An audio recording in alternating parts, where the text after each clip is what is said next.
Hello friends, आज मैं आपको बताने जा रही हूँ श्री राम सलाह का प्रश्नावली। इसको कैसे देखते हैं और किन प्रश्नों के उत्तर हमें यहाँ से मिल सकते हैं। आपका कोई भी प्रश्न हो, किसी भी प्रश्न को लेकर आपके मन में दुविधा हो रही हो कि हमें ये कार्य करना चाहिए, नहीं करना चाहिए, हम यहाँ क्या कर सकते हैं, और आप एक मार्गदर्शन चाहते हो कि भगवान हमें थोड़ा सा मार्गदर्शन बताएं कि हमें ये कार्य करना है, नहीं करना है, या हमारे ये कार्य होगा या नहीं होगा, इस कार्य में हमें सफलता मिलेगी नहीं मिलेगी, कुछ भी आपका प्रश्न हो सकता है। किसी भी चीज़ को लेकर, व्यापार को, घर को, दुकान को, किसी व्यक्ति से रिलेटेड कोई प्रश्न हो सकता है कि ये व्यक्ति हमारे लिए सही रहेगा या नहीं रहेगा। तो कैसा भी आपका प्रश्न हो, आप इसमें उत्तर पा सकते हैं। इसको देखने का एक नियम होता है, वो मैं आपको बताने जा रही हूँ कि आपको कैसे देखना होगा।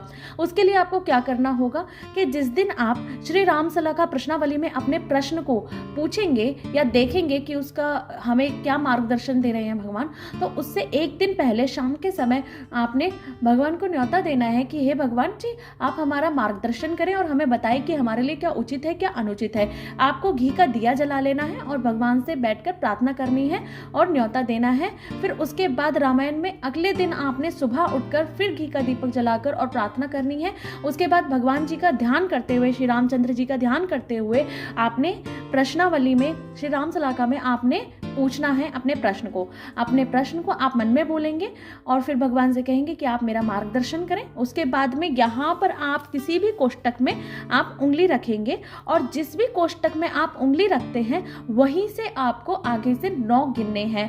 और जैसे ही 9 गिनते हैं आप, तो जो अक्षर आएगा उसको आप, ताकि भूले ना, आप एक कॉपी में पेन लेकर लिख लीजिए। और उसके बाद जो चौपाई उन अक्षरों को जोड़कर बनेगी, उसके हिसाब से आप यहाँ पर पीछे उनके उत्तर लिखे हुए हैं, आप देख सकते हैं। अगर चौपाई शुभ आती है तो वो कार्य आप निसंदेह कर सकते हैं। अगर चौपाई शुभ नहीं आती है और वहाँ लिखा है कि कुछ कि संदेह है, कुछ ऐसा लिखा हुआ है, तो आप उस कार्य को करने से पहले 1000 बार एक बार सोच लीजिए। तो ये कहते हैं। आइए मैं आपको करके बता देती हूँ कि मान लीजिए अब यहाँ पर मैं अपने आंख बंद करके मैं किसी भी कोष्ठक में, मान लीजिए यहाँ पर मैं उंगली रख देती हूँ या पेन रख देती हूँ।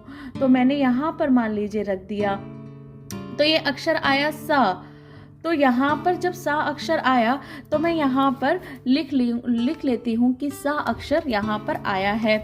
तो यहाँ पर जब सा अक्षर आया है तो अब यहीं से हम गिनना शुरू करते हैं कि 9 अक्षर हमें आगे के गिनने हैं। आप कोई भी आपका अक्षर आ सकता है, मेरा यहाँ पर आया, आपका यहाँ आ सकता है, किसी का यहाँ आ सकता है, कहीं पर भी आ सकता है। ये सिर्फ मैं आपको समझाने के लिए बता रही हूँ, कहीं भी आएगा।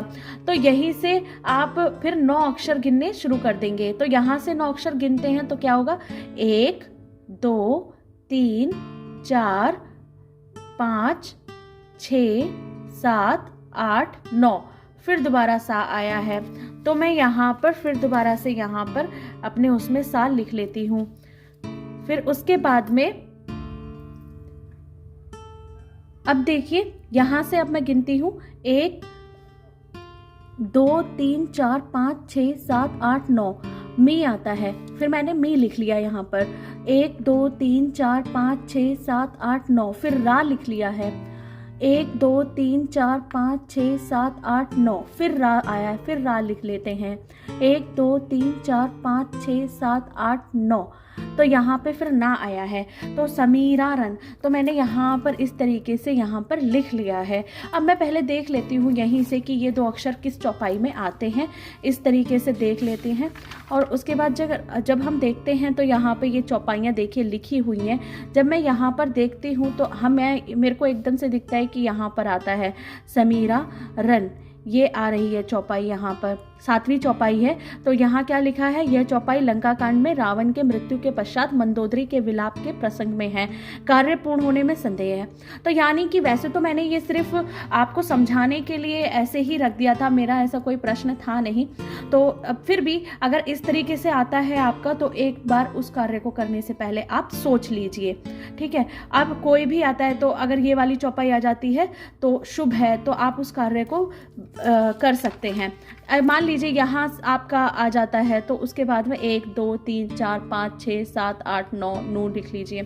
तो इस तरीके से आप देख सकते हैं इस लाखा में और अपना प्रश्नों का उत्तर पा सकते हैं। आशा करती हूँ आपको समझ आया होगा।